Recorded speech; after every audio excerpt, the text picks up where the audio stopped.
Top of the morning, Dan, and in for Amy J. this morning, Shaun from Elmwood Park. And Shaun, Andrew Cuomo stepped in it before another New Yorker did over the weekend. That it would be the truth is not truth.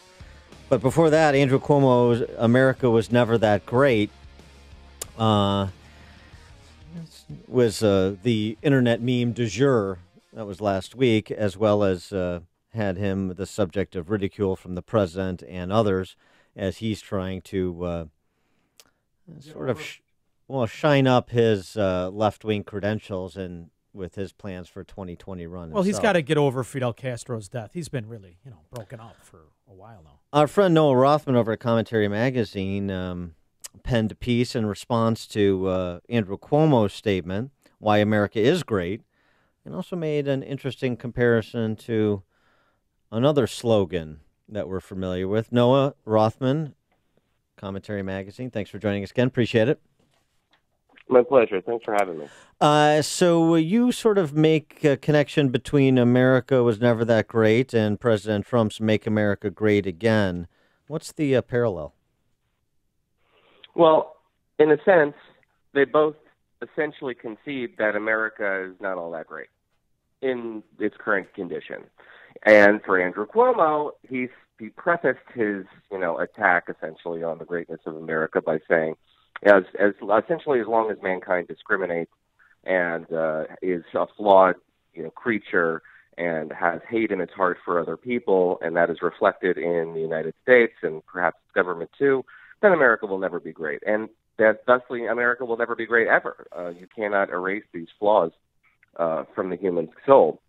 For Donald Trump, America isn't that great when he's not president or when Barack Obama is pursuing policies that he disagrees with, and I disagree with. And these reflect two fundamental misunderstandings, I think, of what constitutes American greatness. America was great from day one.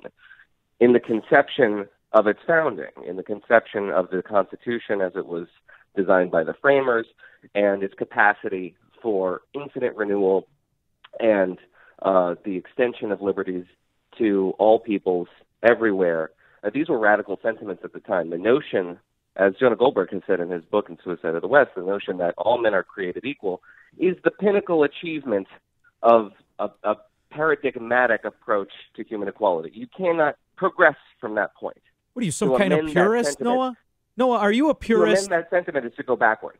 I'm sorry? Are you a purist? You sound like a purist to me. Are you one of those guys that love liberty and don't want to be part of a collectivist upheaval revolution? I'm generally very skeptical of collectivism in any form. Yeah, you got me. Well, and I suppose the difference is that between the left and the right, removing Cuomo and Trump from the equation, their various complications, is sort of the Buckleyism of the left's penchant for wanting to immanentize the eschaton, create heaven on earth. And so that's what the left continues to do. And conservatives, I think, are suggesting, number one, it's not possible, so let's not try. And the most efficient and moral way to organize a society is through free minds and free markets. Well, Cynthia Nixon, Andrew Cuomo's primary opponent, had a pretty cutting line. She said, Andrew Cuomo is just trying to sound like a progressive. He just doesn't know what one sounds like. And I think that's sort of an admission against interest. Presumably a progressive in the mold of Cynthia Nixon would more adroitly explain why America is not and has never been great. But no, that's not something you really want to advertise. Aren't the Trump Republicans starting to sound a little bit like that too? See, here's my problem with it. It sounds to me as of late, Republicans aren't pushing back against this Washington-driven America. They just want to have a form of a conservative welfare state rather than rejecting the welfare state. And I see Trumponomics very similar to Keynesianism. Oh, absolutely, and I agree with you, especially in the campaign phase. Donald Trump used to deploy the phrase "prime the pump" when he said that he wanted stimulative government spending in order to create private sector jobs. That is definitionally Keynesianism. The problem is that he was addressing Keynesianism is designed to address a crisis. when there's a liquidity crisis, when there's a crunch, when there's not enough capital and not enough lending going on, you put a lot of government capital in the marketplace and it stimulates lending. That's the theory behind it. There was no crisis Donald Trump was supposedly addressing, except in the minds of his supporters. His supporters believed that their conditions constituted a crisis, and they wanted to hear somebody address that as a crisis. And I think you're dead on that sounds a lot more to me like progressivism in the mold of, say, Cynthia Nixon or, say, Teddy Roosevelt. The Republican Party was a progressive party before it was a conservative party. But you don't hear conservatives now addressing any sort of an agenda. They're not saying what we want to do with power. All they're saying is we just want that guy's agenda not to happen. They talk about Nancy Pelosi. They talk about single-payer health care. They talk about a federal jobs guarantee. They talk about judges stopping whatever liberals want to do. They don't talk about what they want to do, and that's defeatism. Well, and it seems like there's some challenge there too. I mean, it's partly because it seems like Republicans want to push off what they said they would do in some respects. For example, even President Trump seeming to agree to pushing off border wall funding and that whole matter of anything resembling comprehensive border security reform until after the midterms, and given whatever the landscape will be. Yeah, I mean, I don't know how you can really fall for that at this point. They're pretty open with it. People like Steve Bannon and the political people inside this White House are pretty open about the extent to which they are fielding immigration as the issue they want to run on to energize Republicans on the Trump base, because tax cuts aren't doing it. Unfortunately, which I think is kind of a tragedy. It's the only legislative achievement of this term, so you might as well run on it. You go to war with the army you got. But Donald Trump has had the opportunity to have the wall several times in his presidency. The most recent being an omnibus bill, which a lot of Republicans didn't support, but enough would have if the president had gotten behind it. But he declined to. Similarly, in the very early part of his term, Paul Ryan approached Donald Trump with what I think is bad policy, but a border adjustment tax, which would have essentially been a tax on Mexican goods, and that would have built the wall, and Mexico would have paid for it, essentially. I mean, it was, I think, bad policy, but marginally bad policy, and it would have given him a victory. And to his credit, the administration balked at it. So, I mean, if he really wanted the wall, he could have compromised on that position on a couple of occasions. And most recently, I think it was DACA, actually, a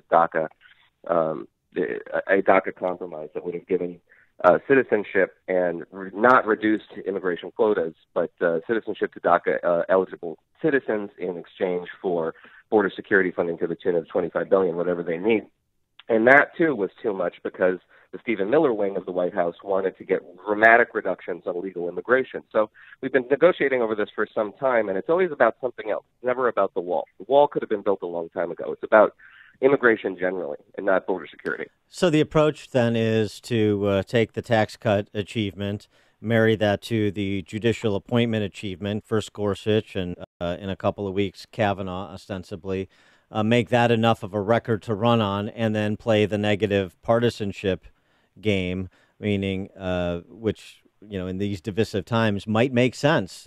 I'm not as bad as they are. You dislike me less than you dislike them, which is the same thing the Democrats are playing. Yeah, well, Democrats, I think, are running more on a positive agenda. It's not one that I especially support, but they are talking about things they want to do in office.